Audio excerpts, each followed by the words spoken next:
말씀입니다. 합독하실까요? 오직 너희는 그리스도의 복음에 합당하게 생활하라. 너희에게 가보나 떠나 있으나 너희가 한 마음으로 서서 한 뜻으로 복음의 신앙을 위하여 협력하는 것과 무슨 일에든지 대적하는 자들 때문에 두려워하지 아니하는 이 일을 듣고자 함이라. 이것이 그들에게는 멸망의 증거요 너희에게는 구원의 증거니 이는 하나님께로부터 난 것이라. 그리스도를 위하여 너희에게 은혜를 주신 것은 다만 그를 믿을 뿐 아니라 또한 그를 위하여 고난도 받게 하려 하심이라. 너희에게는 그와 같은 싸움이 있으니 너희가 내 안에서 본 바요 이제도 내 안에서 듣는 바니라. 아멘. 자리에 앉겠습니다. 찬양 읽겠습니다.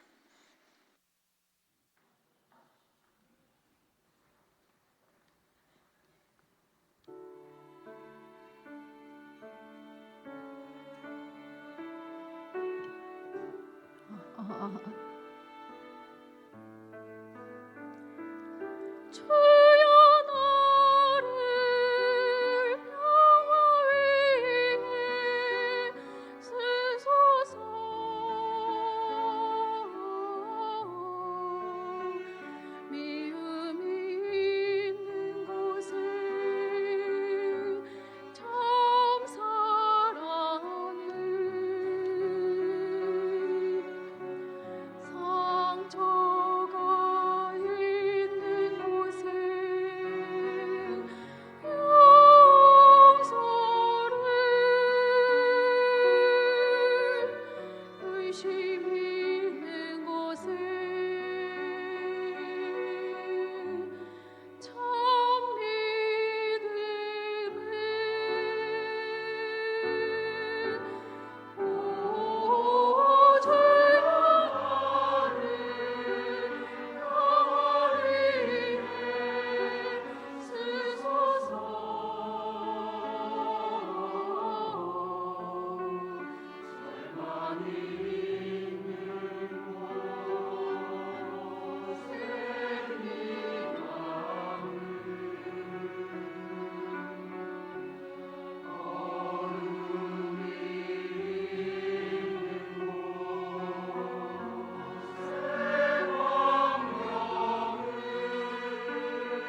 한 번 더 듣고 싶어가지고 내 마음이 여기까지 올라왔다가 너무 찬양이 아름답잖아요, 그죠? 우리 옆에 분들 같이 한번 축복할까요? 사랑하고 축복합니다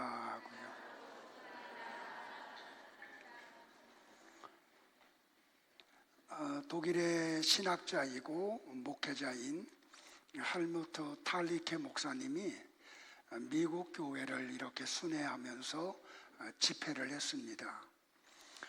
집회가 다 끝나고 난 후에 미국의 목사님들이 미국 교회를 탐방하며 설교를 했는데 좀 어떤 걸 느꼈느냐고 좀 이야기 좀 해달라고.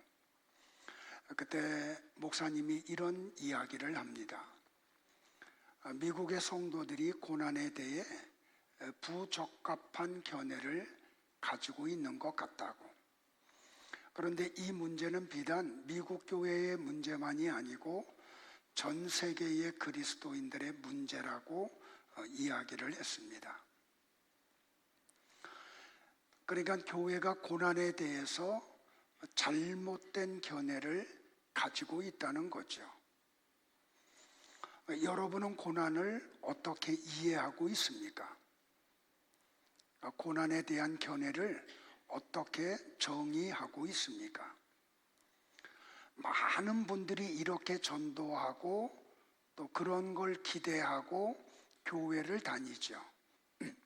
내가 교회를 다니고 하나님을 잘 믿으면 하나님은 나를 도와주셔서 고난은 내 가정에서 사라지고 행복과 평화만 가득할 것이라고요.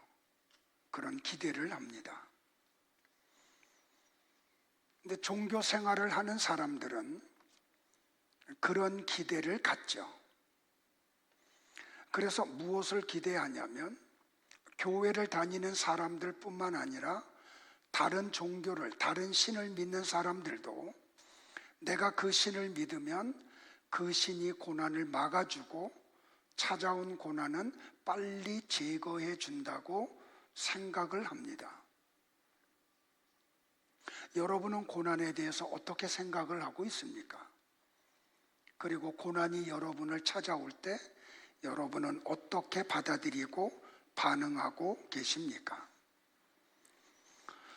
이 세상에 고난을 좋아하는 사람은 한 사람도 없죠. 고난을 즐기는 사람도 없습니다. 더더욱 고난이 오는 것을 기뻐하는 사람도 없습니다. 고난이 오면 너무 힘들거든요. 너무 괴롭거든요. 그 고통이 우리를 잠 못 이루게 해요.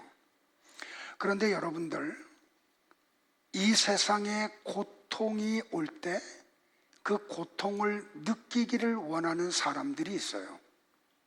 한센병 환자들이에요. 이 나병 환자들은 고통을 몰라요. 그래서 손톱이 빠지고 손가락 마디가 빠지는데도 불구하고 아프지가 않아요. 뜨거운 물 속에 손이 들어가서 손이 대는데도 불구하고 뜨겁지가 않아요. 하나님은 우리에게 고통이라는 걸 주셨어요. 그래서 더 큰 병을 미연에 막죠. 한 곳을 오래 주시하면 눈에서 눈물이 고여요. 그리고 눈꺼풀이 껌뻑껌뻑해요. 그래서 우리의 눈이 더 나빠지는 걸 막아주죠. 겨울철에 난로가 있어서 가까이 가서 대면 뜨거워하고 빨리 떼죠. 그래서 더 많은 부위가 되는 것을 방지해요. 근데 통증이 없으면 더 큰 화를 가져오고 말지요. 그러므로 통증을 느낀다는 것만큼 귀한 일이 없어요. 복된 일이 없죠.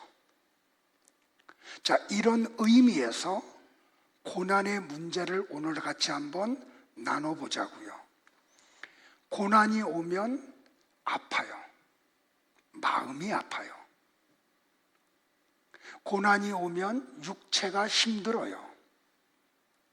그래서 관계가 어그러질 때도 있어요. 자, 이 고난의 문제를 오늘 우리가 같이 묵상을 하면서 대전제가 하나 있어요. 하나님은 여러분을 사랑하신다는 거예요. 이 대전제 속에서 오늘 출발을 하자고요.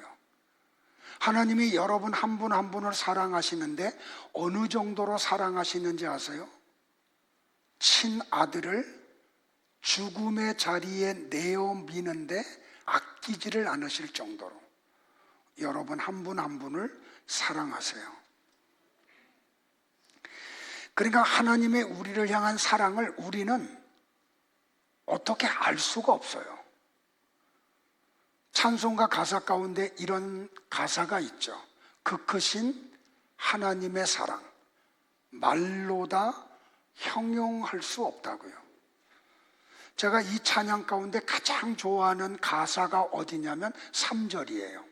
하늘을 두루마리 삼고 바다를 먹물 삼아도 나를 향한 하나님의 그 크신 사랑을 다 기록할 수 없다고요. 이 작사가가 얼마나 이 하나님의 사랑의 넓이와 길이, 높이와 깊이를 알았으면 그런 표현을 했을까요? 필리핀 선교를 갔을 때 성도들하고 같이 리조트에 가서 마지막 시간을 가진 적이 있어요. 아주 조그만 길쭉한 배를 타고 한 곳에 가서 스노클링을 했거든요.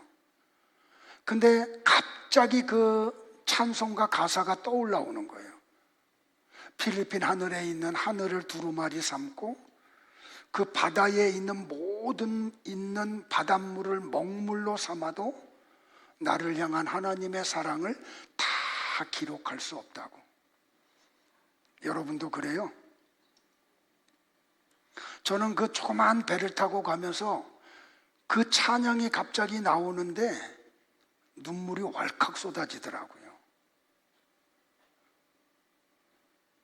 근데 그 필리핀의 조그만 바다 하나 정도가 아니고 오대양에 있는 모든 바닷물을 먹물 삼고 이 우주계에 있는 하늘을 두루마리 삼아서 나를 향한 하나님의 사랑을 기록해도 다 기록할 수 없어요. 여기서부터 출발하자고요. 그러니까 우리가 아무리 하나님의 사랑을 이야기해도 우리는 그 하나님의 사랑을 다 헤아릴 수가 없어요. 사도 바울이 이렇게 표현을 했죠. 자기 아들을 아끼지 아니하시고 우리 모든 사람을 위하여 내주신 이가 어찌 그 아들과 함께 모든 것을 우리에게 주시지 아니하겠느냐고요. 아멘이 돼요. 바울은 이 고백을 했다니까요. 그리고 로마서 8장 35절과 37절, 38절, 39절에서 한 단계 더 뛰어넘어서 이렇게 고백을 해요. 누가 우리를 그리스도의 사랑에서 끊으리요? 환난이나 공고나 박해나 기근이나 적신이나 위험이나 칼이랴. 그러나 이 모든 일에 우리를 사랑하시는 이로 말미암아 우리가 어떻게 이긴다고요? 억지로, 간신히가 아니고 넉넉히 이기느니라. 내가 확신하노니 사망이나 생명이나 천사들이나 권세자들이나 현재일이나 장래일이나 능력이나 높음이나 깊음이나 다른 어떤 피조물이라도 우리를 우리 주 예수 그리스도 예수 안에 있는 하나님의 사랑에서 끊을 수 없느니라. 여러분은 여러분을 향한 하나님의 이 사랑을 느끼고 계세요? 그 사랑을 누리고 계세요? 예수님은 이 지상에서의 사역을 다 마치시고 감람산에서 승천을 하시면서 이렇게 제자들과 우리에게 말씀하셨어요. 하늘과 땅의 모든 권세를 네게 주셨으니 그러므로 너희는 가서 모든 족속으로 제자를 삼아 아버지와 아들과 성령의 이름으로 세례를 베풀고 내가 너희에게 분부한 모든 것을 가르쳐 지키게 하라. 볼지어다. 그 다음에 다 같이요. 시작. 내가 세상 끝날까지 너희와 항상 함께 있으리라. 아멘이에요. 예수님이 승천하시면서 우리에게 약속하신 게 뭐예요? 내가 세상 끝날까지 너희와 항상 함께 계시겠다는 거예요. 그러면 이 전지하고 전능하신 하나님이신 예수님이 여러분과 1년 365일 함께 하고 계심을 믿으세요? 좋은 일이 있든지 어려운 일을 만났든지 주님은 여러분과 함께하고 계세요. 하루 24시간 1분 1초도 하나님은 우리 곁을 떠나시는 적이 없어요. 이거 믿으세요? 그런데 풀리지 않는 수수께끼가 하나가 있죠. 하나님이 우리 사랑하신다며. 그리고 우리와 1년 365일 하루 24시간 1분 1초도 우리 곁을 떠나지 아니하신다며요. 그런데 왜 우리에게 고난이 찾아와요? 왜 우리와 함께 하시는 하나님이 사랑하는 자녀에게 고난이 올 때 왜 고난을 막아주지 않으세요? 그 찾아온 고난을 왜 빨리 제거해 주지 않으세요? 우리와 함께 하신다며요. 그리고 우리를 사랑하신다고 말씀하고 계시잖아요. 필립 얀시라고 하는 분이 내가 고통당할 때 하나님 당신은 어디 계십니까? 라는 책에서 이렇게 이야기를 해요. 우리는 절대로 그 이유를 확실하게 다 밝혀낼 수 없다. C.S. 루이스도 이런 그 고통의 문제라는 책에서 이런 말을 해요. 하나님은 우리의 유익을 위해서 고통을 허락하신다. 하나님은 우리를 어떻게 하려고 고통을 주신다고요? 유익이라는, 고난이 유익이래요. 그 고난이 가슴 아프게 하고 눈물 흘리게 하고 우리의 뼈를 마르게 하는데 그게 우리에게 유익이 된대요. 자, 오늘 우리가 이 고난의 문제를 생각을 하면서 중요한 게 뭐냐면 어떤 전제를 가지고 시작을 해야 돼요. 하나님이 이렇게 말씀을 하세요. 이는 내 생각이 너희의 생각과 다르며 내 길은 너희의 길과 다름이니라. 여호와의 말씀이니라. 이는 하늘이 땅보다 높음같이 내 길은 너희의 길보다 높으며 내 생각은 너희의 생각보다 높음이니라. 그러면 우리가 맞는다는 거예요? 하나님이 맞으시다는 거예요? 하나님이 옳으시다는 거죠.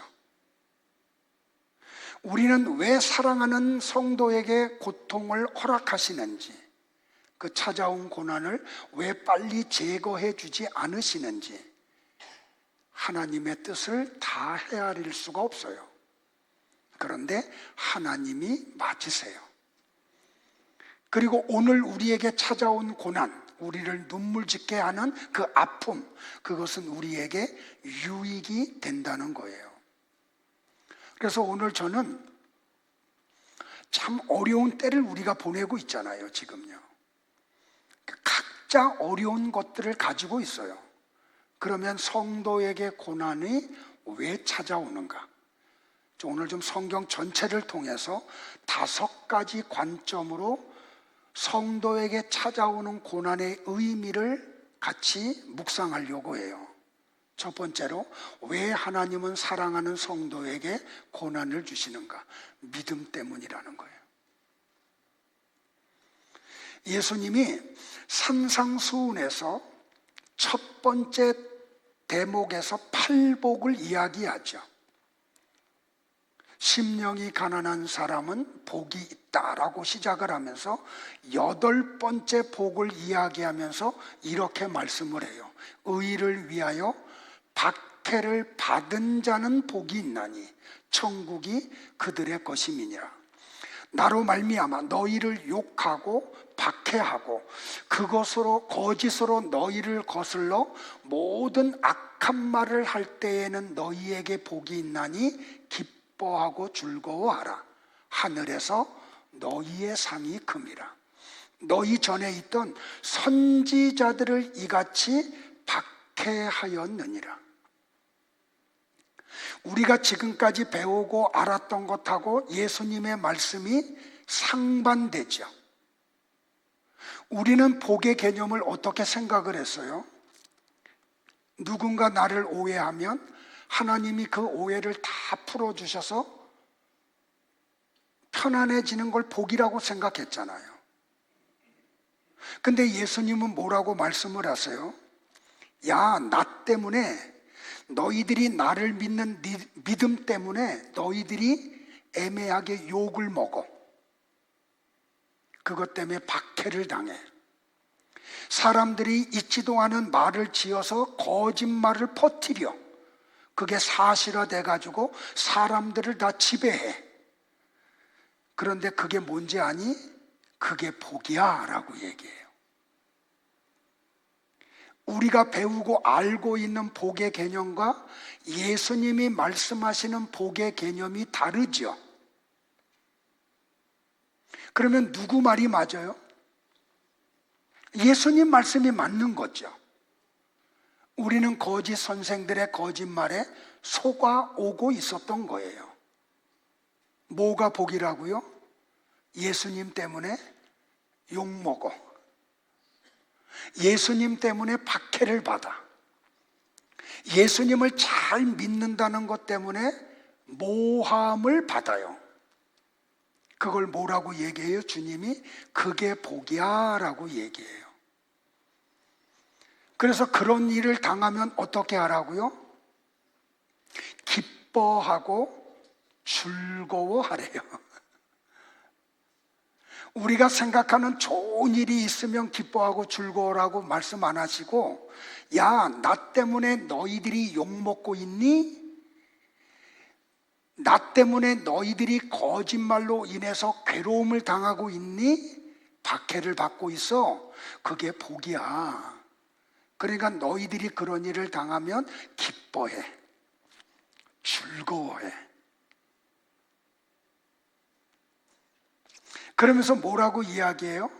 너희들이 그런 일을 당하면 하늘에서 너희의 상이 커라고 얘기해요. 그러니까 예수님의 관점은 어디에 있어요? 이 세상에 있지 않아요. 육의 세계에 있지 않아요. 하나님 나라에 있어요. 그럼 뭐가 복이에요? 이 땅에서 믿음 때문에 어려움을 당하고 하나님 나라에 들어가는 게 복이에요. 그리고 그 나라에서 하나님이 우리를 위하여 예비하신 상을 받아 누리는 게 복이에요. 그러면서 뭐라고 예수님이 얘기해요? 야, 잘 들어. 구약 시대에 있잖아. 내가 보낸 선지자들을 유대인들이 그렇게 박해했어.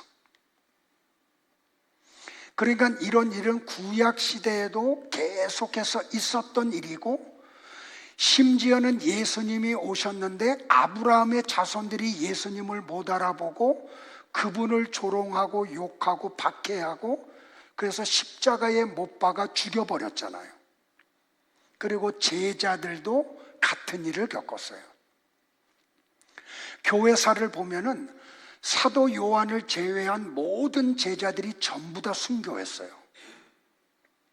그리고 2000년 기독교 역사를 보면 똑같은 일이 반복되고 있어요. 그러니까 오늘 예수님은 고난의 문제를 어떻게 말씀하시냐면, 나 때문에 당하는 고난이 있니? 그게 복이야. 너희들에게 그런 아픔이 있으면 기뻐하고 즐거워해. 하나님이 하늘에서 너희에게 엄청난 상을 예비하고 있어. 믿음의 선조들도 똑같은 일을 겪었다 하고 예수님이 말씀을 해요. 자, 예수님의 제자들이 어느 날 예수님에게 이런 질문을 던져요. 예수님, 세상 끝날에는 어떤 일이 있겠습니까? 하고요. 거기에 대한 답변이 마태복음 29장이잖아요. 오늘은 9절만 보자고요. 같이 볼까요? 그때에 사람들이 너희를 환난에 넘겨주겠으며 너희를 죽이리니 너희가 내 이름 때문에 모든 민족에게 미움을 받으리라. 여러분들, 성도의 고난은 어느 정도냐면 전 세계적이에요.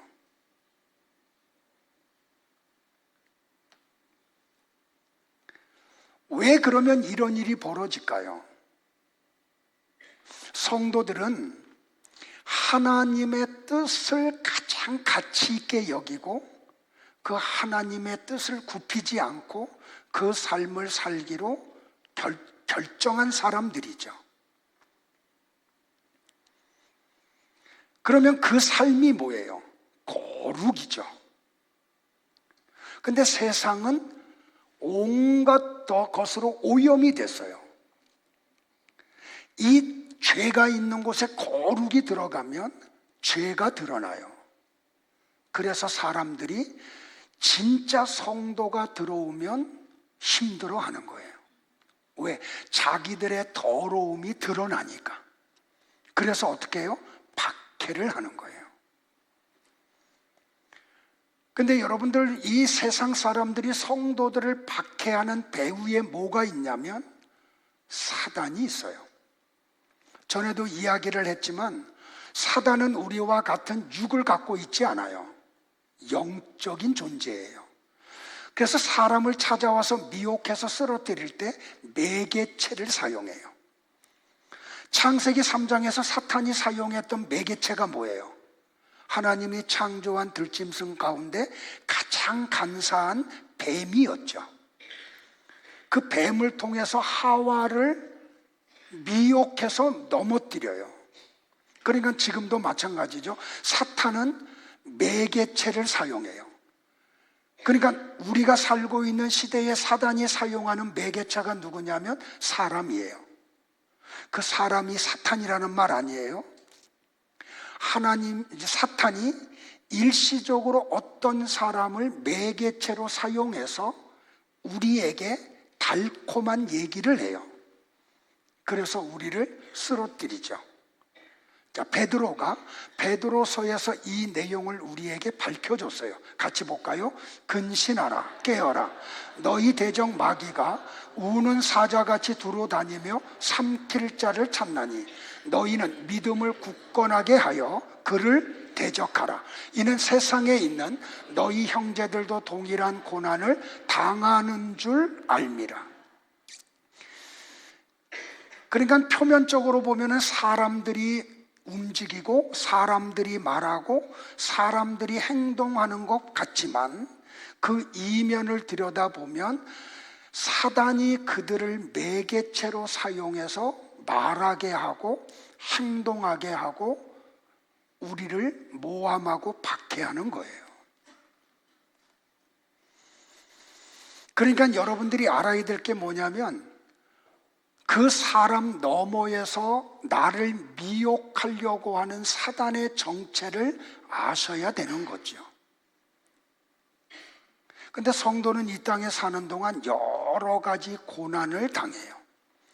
좀 한 가지만 당하면 좋겠는데 경제적인 고난도 오고 육체의 질병의 고난이 오기도 하고 환경의 어려움을 만나기도 하고 인간관계가 무너지는 아픔이 찾아오기도 해요. 그러니까 나와 여러분은 거룩을 추구하는 사람들이잖아요. 그러다 보니까 남들이 가는 곳 다 못 가고 남들과 같이 똑같이 말하지 못하고 행동하지 못해요. 그러니까 자꾸 사회에서 외톨이가 되죠. 그래서 성도들의 눈에서는 눈물이 마를 날이 없어요. 그러면 여러분들, 우리는 당하기만 해야 되나요? 예수님이 요한복음 16장 33절에서 제자들에게 이렇게 말씀을 하셨어요. 같이 볼까요? 이것을 너희에게 이르는 것은 너희로 내 안에서 평안을 누리게 하려 함이라. 세상에서는 너희가 환난을 당하나 담대하라. 내가 세상을 이기었노라. 예수님의 말씀이라는 거 놓치지 마세요. 예수님이 뭐라고 선언해요? 제자들아, 내가 떠나고 나면 너희들이 세상에서 환난을 당할 거야. 근데 담대해. 내가 세상을 다 이겨놨어. 여러분들 예수님의 이 말씀 믿으세요? 예수님이 이 세상을 향해서 다 이겨놓으셨어요. 그런데 그 앞에 뭐가 있어요? 세상에서 너희가 환난을 당하나. 그러니까 예수님의 말씀은 뭐예요? 성도에게 뭐가 있을 거라는 거예요? 환난이 있을 거라는 거예요. 근데 예수님이 다 이겨놓으셨어. 그러니까 뭐라고 이야기해요? 담대해라고 얘기해요. 그러니까 나와 여러분들이 고난이 올 때 취해야 될 자세가 뭐냐면 담대함이에요. 어떤 어려움이 와도 흔들리지 마세요. 담대하세요. 왜요? 주님이 세상을 다 이겨놓으셨어. 근데 그 주님이 우리와 함께하고 계세요. 그러면 주님이 세상을 이겨놓고 성도들을 세상 속에 집어넣고 담대하라고 얘기를 하세요. 왜? 너희에게 평안을 누리게 하려고요. 어디서? 예수님 안에서. 그러니까 주님이 나와 여러분에게 주시는 건 뭐냐면 환난을 없애주는 거 아니에요. 환난을 없게 한다는 거 아니에요. 어려움을 없게 한다는 거 아니에요. 그걸 통해서 우리로 믿음을 더 돈독하게 해. 그래서 주님 안에서만 누릴 수 있는 평안을 누리게 해요. 평안을 너에게 주노라. 세상이 알 수 없는, 세상이 줄 수도 없는 평안, 평안, 평안, 평안을 내게 주노라. 주님이 우리에게 주시고자 하는 것은 평안이에요. 복음성가 가운데 이런 찬양이 또 있죠. 거친 파도같이. 바다의 표면은 바람이 불고 파도가 일어서 3m, 4m, 5m 막 파도가 일어나요. 그런데 바다 깊은 데는요, 잔잔해요. 그러니까 우리의 삶 속에서는 막 바람이 불고 파도가 쳐가지고 막 난리가 났어. 막 그냥 뱃머리를 파도가 내려치고 갑판에 막 바닷물이 올라오고 막 그 흔들림 때문에 우리가 괴로움을 당해요. 그런데 우리는 어디 안에 있다고요? 그리스도 안에. 거기서 우리 주님이 우리에게 뭘 누리게 하려고요? 평안을 누리게 하려고요. 여러분들 한번 이거 누려보세요. 고난인데 내 안에는 세상이 알 수 없는 평안이 있어. 세상이 줄 수 없는 평안이 있어요. 그래서 잔잔한 미소가 나와. 여유가 있어. 그래서 기뻐하고 즐거워하는 거죠. 그러니까 여러분들 성도들에게 환난이 없다는 거 아니에요. 환난이 있어요. 어려움이 있어요. 그것은 믿음 때문에 그러는 거죠. 믿음 때문에 고난을 당하는 분들이 혹시 계십니까? 그분들에게 큰 힘이 되는 성경이 있어요. 히브리서 11장이에요. 같이 한번 볼까요? 그들은 믿음으로 나라들을 이기기도 하며 의의를 행하기도 하며 약속을 받기도 하며 사자들의 입을 막기도 하며 불의 세력을 멸하기도 하며 칼날을 피하기도 하며 연약한 가운데서 강하게 되기도 하며 전쟁에 용감하게 되어 이방 사람들의 진을 물리치기도 하며 여자들은 자기의 죽은 자들을 부활로 받아들이기도 하며 또 어떤 이들은 더 좋은 부활을 얻고자 하여 심한 고문을 받되 구차히 풀려나기를 원하지 아니하였으며, 또 어떤 이들은 조롱과 채찍질 뿐만 아니라 결박과 옥에 갇히는 시련도 받았으며, 돌로 치는 것과 톱으로 켜는 것과 시험과 칼로 죽임을 당하고 양과 염소의 가죽을 입고 유리하여 궁핍과 환난과 학대를 받았으니, 이런 사람은 세상이 감당하지 못하느니라. 그들이 광야와 산과 동굴과 토굴에 유리하였느니라. 이 사람들은 다 믿음으로 말미암아 증거를 받았으나 약속된 것을 받지 못하였으니, 이는 하나님이 우리를 위하여 어떤 것을? 더 좋은 것을 예비하셨은즉 우리가 아니면 그들로 온전함을 이루지 못하게 하려 하심이라. 할렐루야. 그러니까 성도에게 왜 고난이 와요? 천국에서 더 큰 상을 얻게 하려고 하나님이 일시적으로 고난을 주세요. 두 번째는 성도의 죄 때문에 고난을 당하는 경우가 있어요. 자, 히브리서 기자가 히브리서 12장 5절에서 이렇게 말씀을 했어요. 또 아들들에게 권하는 것 같이 너희에게 권면하신 말씀도 잊었도다. 일러스되 내 아들아, 주의 징계하심을 경히 여기지 말며 그에게 꾸지람을 받을 때에 낙심하지 말라고요. 자, 여러분들 보세요. 아까도 설교의 서론에서 대전제를 먼저 했죠. 우리는 하나님의 자녀예요. 하나님은 우리의 아버지세요. 그리고 하나님은 우리를 독생자를 죽일 정도로 우리를 사랑하고 계세요. 그런데 왜 하나님이 우리를 이렇게 고난 속으로 넣어버리세요? 죄를 지으면. 그러니까 하나님의 나라가 어디예요? 하나님이 계신 곳이 하나님의 나라죠. 자, 그 하나님은 어떤 분이에요? 거룩하신 분이에요. 그러니까 거룩하지 않은 사람은 거룩한 하나님과 같이 있을 수가 없어요. 그런데 성도들 속에 죄가 들어오면 거룩이 파괴가 돼. 그러면 하나님과 함께 있을 수가 없잖아요. 그래서 하나님은 우리의 거룩을 유지하고 돈독하게 하시려고 성도들이 죄를 지으면 징계를 하세요. 징벌이 아니에요. 징계예요. 그러니까 이 징계는 하나님의 사랑의 회초리죠. 그러니까 어떤 사람이 죄를 범했는데 하나님이 징계의 회초리로 때려. 그러면 이게 뭐예요? 내가 하나님의 자녀라는 표시예요. 근데 많은 사람들은 무슨 기대를 해요? 내가 잘하든 잘못하든 하나님의 징계가 없어서 고난이 없어야 돼. 그걸 복이라고 생각을 하죠. 히브리서 기자는 그런 사람을 뭐라 그래요? 사생자라고 그래요. 그러니까 여러분들이 잘 알잖아요. 내가 하나님의 뜻대로 살지를 못해. 죄를 범했어. 그랬더니 하나님이 경제를 내려치고 건강을 내려치고 자식들의 삶 속에 아픔을 주시고 가정에 우환이 맞고 찾아와.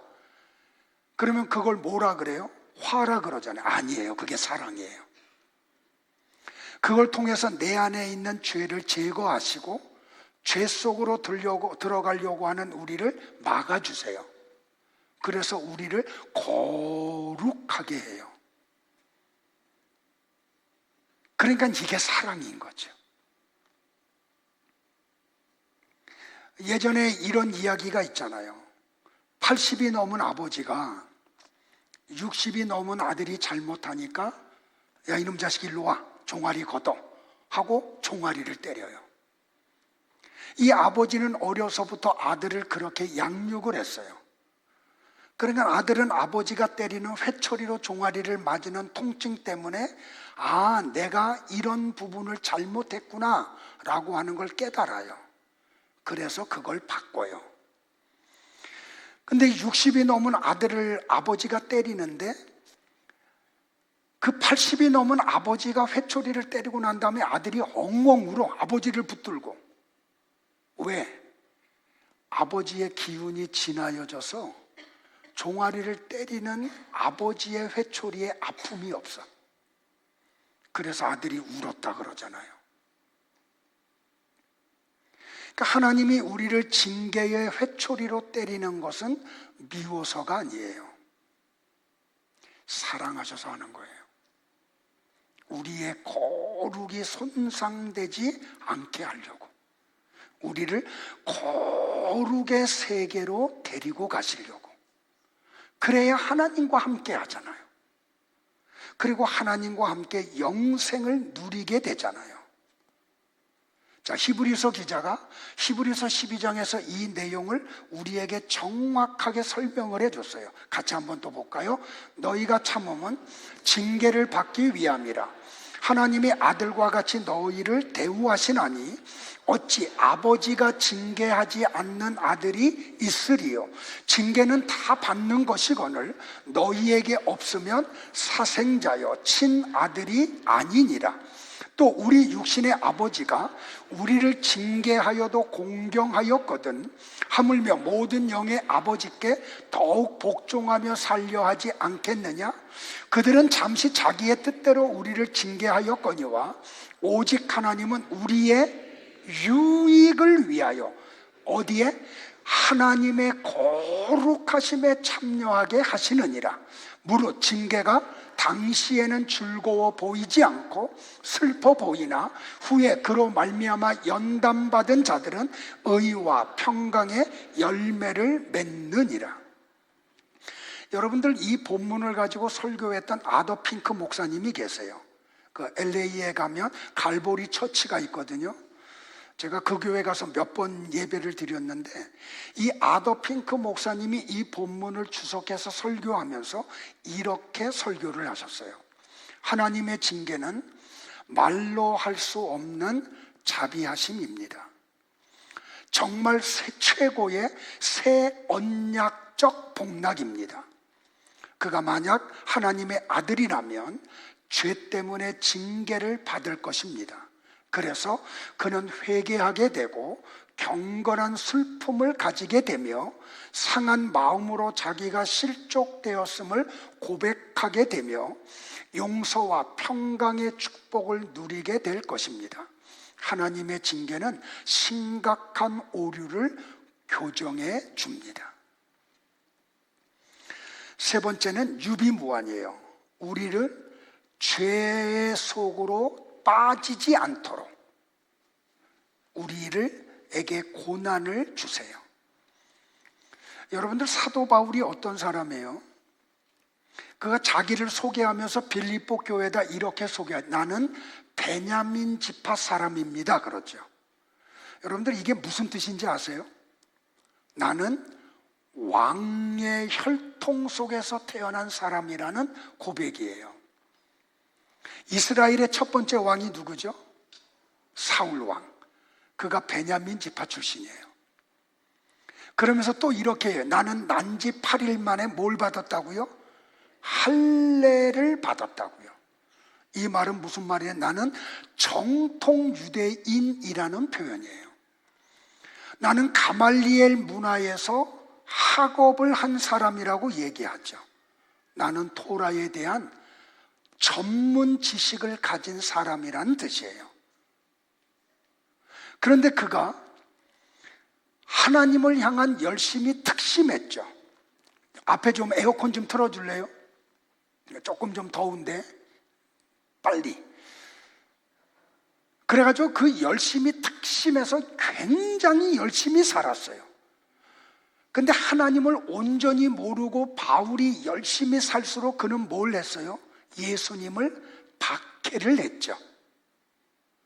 그런 그를 하나님이 사랑해서 다메섹 도상에서 만나세요. 그리고 그를 거듭나게 하시고 그에게 은혜를 베풀어 주세요. 그런데 이가 어느 정도의 은총을 입냐면은 하나님이 멀쩡하게 살아있는 바울의 영혼을 바깥으로 빼내. 그래서 하나님 나라로 데리고 가세요. 그래서 하나님의 나라를 보여주세요. 그리고 난 후에 그 영혼을 다시 바울의 몸속에 집어넣어 버려요. 바울이 이런 체험을 했다니까요. 그러니까 그가 뭐라고 표현해요? 고린도 교회에다가 내가 몸 안에 있었는지 몸 밖에 있었는지 몰랐었다고. 하나님이 나를 그런 신비의 세계를 보여주셨다고. 신약성경 27 가운데 13개가 바울이 쓴 편지잖아요. 그러면 이 바울에게는 고난이 없어야 되잖아요. 근데 그에게 하나님이 육체의 가시를 주셨다니까요. 질병을.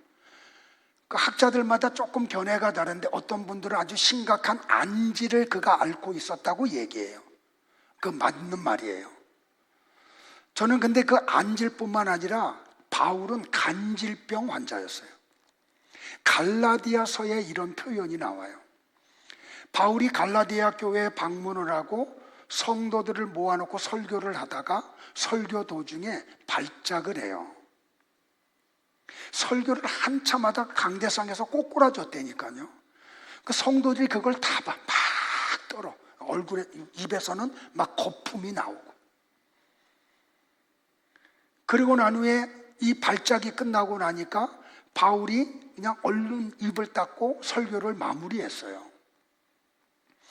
그러니까 설교자 입장에서는 얼마나 가슴 아픈 일이에요.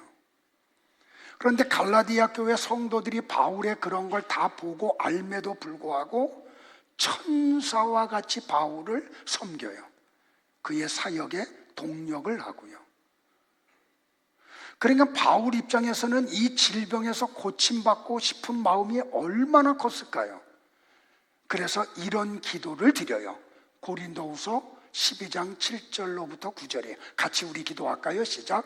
여러 계시를 받은 것이 지극히 크므로 너무 자만하지 않게 하시려고 내 육체에 가시 곧 사탄의 사자를 주셨으니 이는 나를 쳐서 너무 자만하지 않게 하려 하심이라.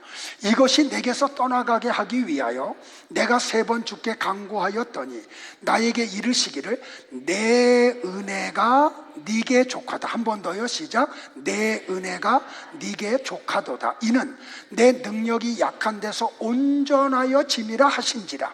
그러므로 도리어 바울이 어땠다고요? 크게 기뻐했대요. 병이 고침받았어요? 아니에요. 그 질병을 하나님이 그대로 허락을 하셨어요. 그런데 깨닫고 나니까 바울 속에서 뭐가 일어나요? 큰 기쁨이 일어나요. 그 기쁨의 내용이 그 다음에 나 시작. 나의 여러 약한 것들에 대하여 자랑하리니 이는 그리스도의 능력이 내게 머물게 하려 함이라. 그래서 하나님이 때때로 멀쩡한데 죄를 범하지도 않았는데 선제적으로 우리에게 고난을 주실 때가 있어요. 그때 어떻게 하라고요? 그렇게 유쾌하게 웃으세요. 4번째는 우리에게 임한 은혜를 강화시키시려고 고난을 주실 때가 있어요. 야고보서 1장 2절로부터 4절을 볼까요? 시작. 내 형제들아 너희가 여러 가지 시험을 당하거든 온전히 기쁘게 여기라. 이는 너희 믿음의 시련이 인내를 만들어내는 줄 너희가 알미라. 인내를 온전히 이루라. 이는 너희로 온전하고 구비하여 조금도 부족함이 없게 하려 함이라. 여기 나오는 게 뭐예요? 여러 가지 시험. 그리고 이 고난이라는 단어가 나오면 반드시 따라오는 게 뭐예요? 기뻐하라는 거예요.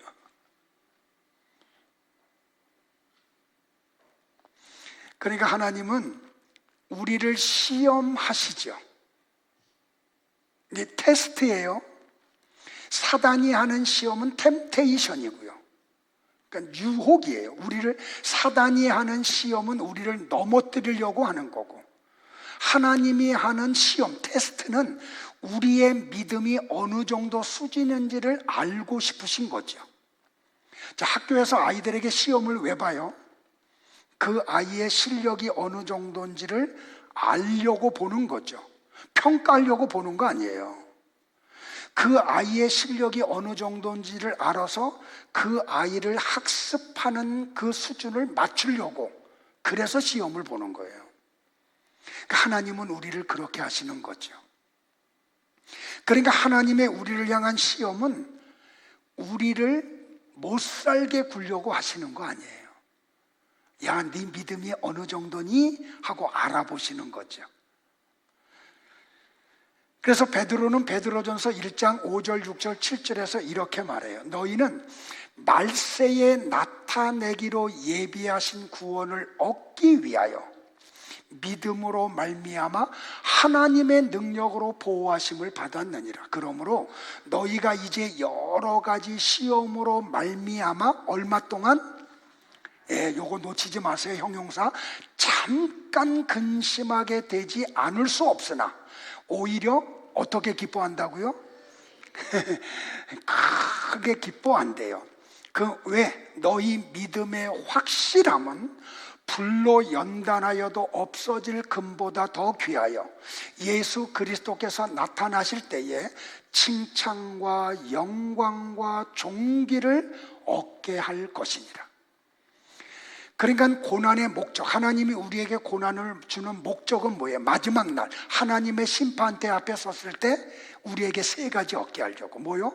칭찬과 영광과 존귀를 얻게 하려고요. 마지막은 진리를 증거하게 하기 위해서 고난을 주세요. 자, 사도행전에 보면 사도들에게 고난이 올 때 반드시 따라가는 게 뭐냐면 복음 전하는 역사가 일어나요. 자, 5장을 한번 같이 볼까요? 시작. 사도들은 그 이름을 위하여 능력받는 일에 합당한 자로 여기심을 기뻐하면서. 여러분들 이런 성경을 보면 좀 깨달음이 있어야 돼. 그러니까 바울과 실라가 빌립보에서 복음을 전하다가 귀신 들린 아이의 귀신을 쫓아내므로 감옥에 갇히잖아요. 그런데 바울과 실라가 감옥에서 뭐해요? 원망해요? 불평해요? 뭐해요? 찬양하고 기도하죠. 그 찬양 소리와 기도 소리를 감옥에 있는 사람들이 다 듣죠. 그러면 그 바울과 실라가 뭘 가지고 감사하고 뭘 가지고 찬양했어요? 바로 이거예요. 성경 다시 띄워줄래요? 시작. 사도들은 그 이름, 예수라는 이름을 위하여 능력받는 일에 합당한 자로 여기심 때문에 기뻐한 거예요. 바울과 실라가 이것 때문에 기뻐해서 찬양하고 이것 때문에 기도한 거예요. 공회 앞을 떠나니라. 다 같이요. 그들이 날마다 성전에 있든지 집에 있든지 예수는 그리스도라고 가르치기와 전도하기를 그치지 아니하니라. 그러니까 하나님이 우리에게 고난을 왜 주세요? 복음 전하라고. 자, 사도행전에 보면 2차 선교 여행을 바울이 마쳐요. 그리고 이제 예루살렘으로 돌아가요. 그런데 성령님이 바울에게 한 가지 비밀을 가르쳐줘. 바울아, 너 이번에 예루살렘에 가면 이 길이 네 삶의 마지막이야. 죽는다는 거예요. 그 바울이 성령 하나님에게 그걸 받아요. 그래서 어떤 일을 하냐면 에베소 교회 장로님들을 해변가로 초대를 해요. 예루살렘으로 가는 중간에. 그리고 그 장로님들에게 성령님이 가르쳐 주신 얘기를 해요. 그랬더니 장로님들이 바울을 만류해요. 가지 말라고. 아니, 하나님이 가르쳐 줬는데 왜 불덩이 속으로 가냐고. 그리고 바울을 만류해요. 근데 바울이 뭐라 그래요? 나의 달려갈 길이 이 길이라고. 가야 된다고. 여러분들, 하나님의 뜻이 명확해지니까 에베소 교회 장로님들이 바울을 만류하던 일을 그쳐요. 그래서 바울이 예루살렘에 오죠. 아니나 다를까 바울이 오자마자 그를 결박해요. 심지어는 바울이 죽기 전까지 음식을 먹지 않겠다고 다짐한 사람들이 있을 정도로. 그래서 그가 붙잡혀서 신문을 당하고 가이사랴로 끌려가서 벨릭스 총독에게 재판을 받고, 바울이 내가 로마 시민권자라는 것 때문에, 나는 가이사 황제의 재판을 받겠다는 것 때문에 로마에까지 호송을 당하죠. 많은 우여곡절을 겪은 다음에 마침내 바울이 아비아 저작기를 통해서 로마 감옥에 갇혀요. 로마에 가면 지금도 그 바울이 갇혔던 감옥이 있거든요. 그 감옥은 어떠냐면 바위를 위에 사람 하나 집어넣을 정도로 구멍을 뚫고, 그리고 그 바위를 파낸 게 바울이 갇혔던 감옥이에요. 그 바울이 거기 갇혔는데 하나님의 역사가 놀라운 게 뭐냐면, 바울에 대한 소문이 로마에 퍼져. 그러니까 로마의 고관 대작들이 도대체 저 바울이라는 사람이 어떤 사람인가, 그래서 그를 보려고 바울이 갇힌 감옥을 찾아와요. 바울은 감옥에 가만히 있어서 찾아온 사람들에게 복음을 전해요. 그래서 로마 교회가 탄생을 해요. 그러니까 로마 교회가 탄생하는 그 배경에 대한 학설이 몇 가지가 있는데, 하나는 사도행전 7장에서 스데반 집사님이 죽으셨을 때, 순교했을 때 그 흩어진 무리들이 로마에 와서 복음을 전해서 로마 교회가 세워졌다는 설이 있고, 바울이 감옥에 갇혀서 전도해서 교회가 세워졌다는 설이 있어요. 아무튼 하나님은 고난을 통해서 복음이 증거되게 해요. 자, 오늘 이 고난에 대한 것을 같이 묵상을 했는데, 혹시 여러분은 어떤 연유로 지금 고난 중에 있나요? 만약에 믿음 때문이라고 하면 담대하세요.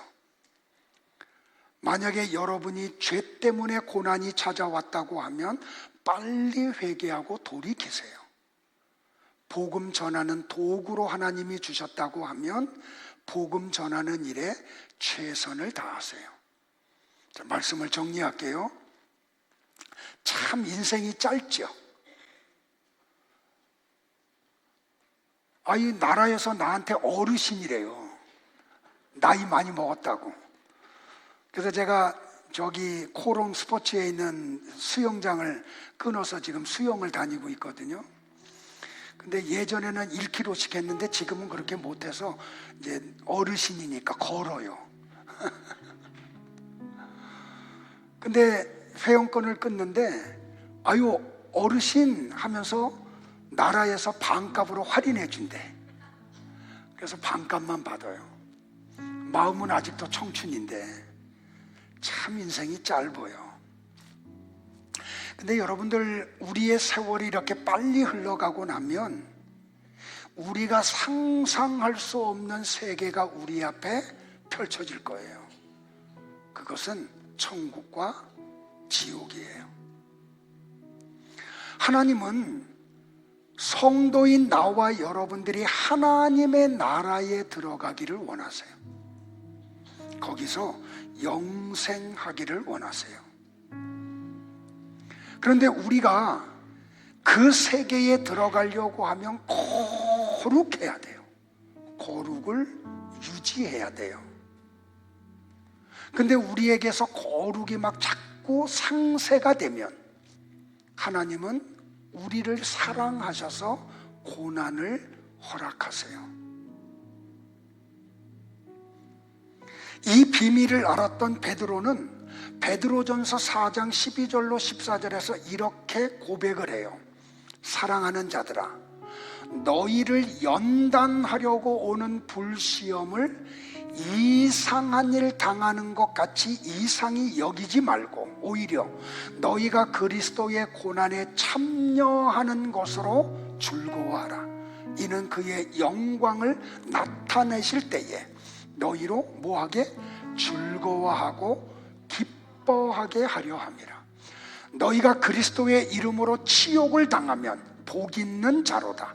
영광의 영 곧 하나님의 영이 너희 위에 계심이라. 그러니까 하나님은 나와 여러분을 사랑하세요. 그래서 이 지옥의 고통에서 건지시려고 고난을 일시적으로 주시는 거예요. 그러므로 성도에게는 고난이 필연적으로 찾아오게 되어 있어요. 고난이 없으면 이상하게 여기셔야 돼요. 고난이 오면 우리를 아프게 하죠. 뼈를 마르게 해요. 밤잠을 이루지 못하게 해요. 눈물을 흘리게 해요. 그런데 그 고난이 우리로 하여금 큰 나락으로 떨어지는 것을 막아주죠.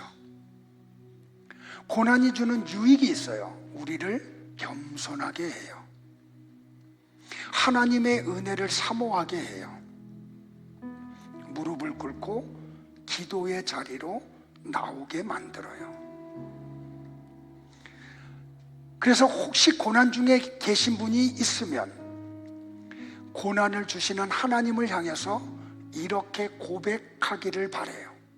하나님은 모든 것을 합력시켜 선을 이루시는 분이심을 믿습니다. 지금은 내가 이해할 수 없어도 이것이 나에게 유익됨을 믿습니다. 한 예화를 들고 오늘 설교를 마치려고 해요. 1963년 미국의 장대 높이뛰기 대표 선수가 있었어요. 그 사람은 브라이언 스턴버그예요. 이 사람의 기록이 얼마나 좋은지 올림픽에 나가면 무조건 금메달은 이 사람 거라고 전 세계 사람들이 인정할 정도였어요. 근데 올림픽을 앞두고 연습을 하다가 그만 잘못 떨어져서 목뼈가 부러져요. 그래서 병원에서 대수술을 몇 차례에 걸쳐서 하고 전신마비가 돼요. 그래서 병상 생활을 오랫동안 해요. 젊은 나이에 20대 초반에 병원에 이렇게 수술을 하고 누워있는 3개월쯤 그가 예수님을 만나요. 그리고 본 어게인을 해요. 여러분들 올림픽에 나가서 금메달을 따는 스타가 되는 게 복일까요? 육체가 좀 망가져서 천국에 들어가서 천국 백성 돼서 영생하는 게 복일까요? 브라이언 스턴버그가 예수님을 만나고 본 어게인하고 난 다음에 이런 고백을 해요. 나는 미래에 대한 소망이 있습니다. 성경은 나에게 영화롭게 될 나의 몸에 대해 말해주고 있습니다. 고등학교 시절에 그것은 항상 아련하고 낯선 개념이었습니다. 그러나 지금 나는 내가 완전히 나을 것을 알고 있습니다. 나는 완전한 사람이 될 기회를 빼앗긴 것이 아닙니다. 나는 지금 40년쯤 지연된 삶을 살고 있을 뿐입니다. 나는 영화롭게 되는 그날이 어떤 날인지 의미를 잘 알고 있습니다. 나는 그날을 기다립니다. 나는 그날 두 발로 서서 예수님과 함께 춤을 추고 있을 것입니다. 천국에 가면 우리의 육체가 완전해져요. 이걸 복이라 그래요. 이걸 은혜라고 이야기하고요. 일어나실까요? 고난에 대해서 가장 명확하게 우리에게 설명을 하고 깨닫게 하는 성경이 있어요. 그래서 이 시간에 우리는 로마서 8장을 같이 한번 합독을 하고 마치려고 합니다. 같이 합독할까요? 무릇 하나님의 영으로 인도함을 받는 사람은 곧 하나님의 아들이라. 너희는 다시 무서워하는 종의 영을 받지 아니하고 양자의 영을 받았으므로 우리가 아빠 아버지라고 부르짖느니라. 성령이 친히 우리의 영과 더불어 우리가 하나님의 자녀인 것을 증언하시나니 자녀이면 또한 상속자 곧 하나님의 상속자요 그리스도와 함께한 상속자니 우리가 그와 함께 영광을 얻기 위하여 고난도 함께 받아야 할 것이니라. 생각하건대 현재의 고난은 장차 우리에게 나타날 영광과 비교할 수 없도다. 피조물이 고대하는 바는 하나님의 아들들이 나타나는 것이니 피조물이 허무한데 굴복하는 것은 자기 뜻이 아니요 오직 굴복하게 하시는 이로 말미암음이라. 그 바라는 것은 피조물도 썩어짐의 종노릇한 데서 해방되어 하나님의 자녀들의 영광의 자유에 이르는 것이니라. 피조물이 다 이제까지 함께 탄식하며 함께 고통을 겪고 있는 것을 우리가 아느니라. 아멘. 서서 우리 같이